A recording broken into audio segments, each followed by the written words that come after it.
So it's Thursday of the Passion Week, and today would have been really the start of Jesus' last hours on the earth.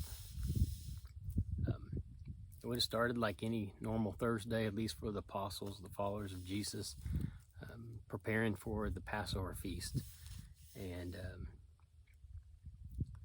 we know that that evening, Jesus had them secure a room, like what we know as the upper room, and they all came together. It would have been about 6 o'clock in the evening, and they all gathered there, and it was to celebrate the Passover supper, or what we call the Last Supper for Jesus. And as the men enter, Jesus begins to tell them he's going to wash their feet.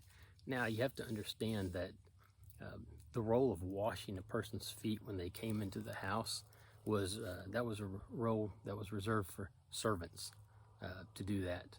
And here is the master, and he's saying, you know, I have to wash your feet so you can enter. And of course we know Peter is like, nope, ain't washing my feet. And Jesus is like, if you can't be a part of me if you don't let me do this. And so of course Peter, in true fashion, well then give me a bath. And he's like, no, I don't need to do that.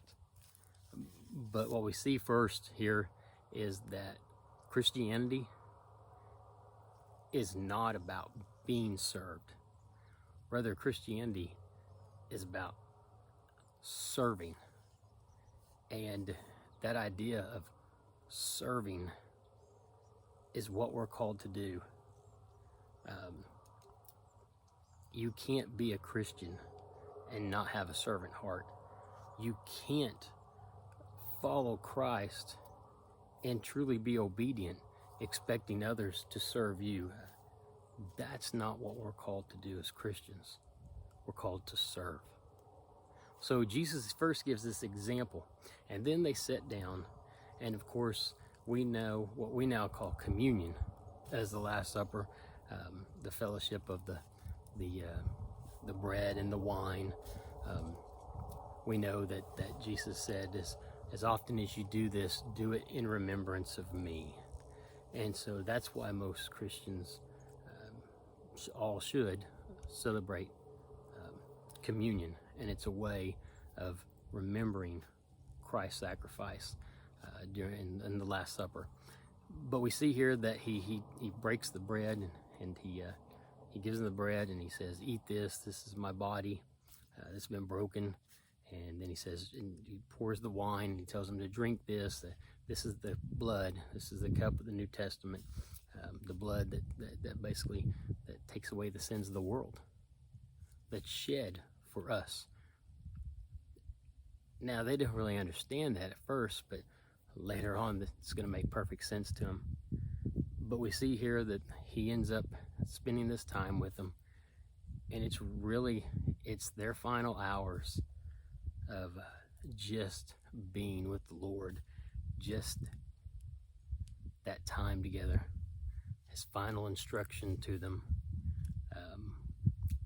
before it really all starts, the path to the cross. And so this is the time that they have, the time that they learn that to be truly a follower of God means to be a servant, and also what communion and the Last Supper represents, and what Christ was about to do on the cross, that redemptive work for us. And so that's the kind of the Last Supper and what was taking place. And then of course after the Last Supper, or as they prepared for the Last Supper, you remember that he tells them that one of you is going to betray me. Of course they're all asking, is it me? Is it me? Am I the one? Who is it?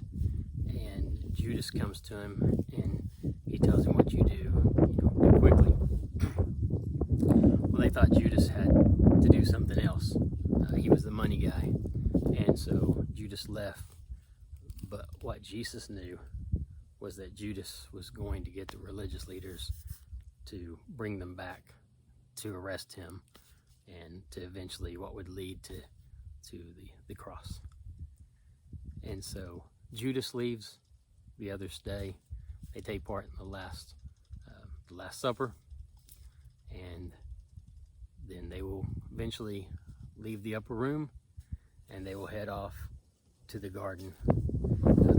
Another thing you need to understand, that the Last Supper took place about 6 in the evening, because that was considered twilight, and that is when, for the Jews, that would be the start of Friday, which we know is Good Friday, but that would have been the start of Friday. Kind of like our day starts after midnight, their new day would start after 6 p.m.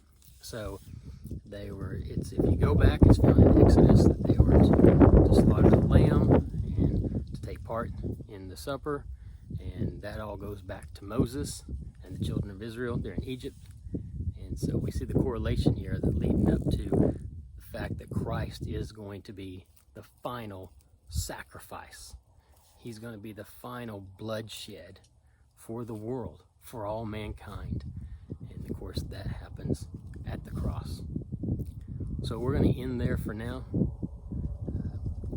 They would have gone to the garden about 10 in the evening, so I'll be posting a video later, and that'll kind of lead up to what happens throughout the night leading up to Golgotha and Calvary Friday morning. So we'll see you this evening.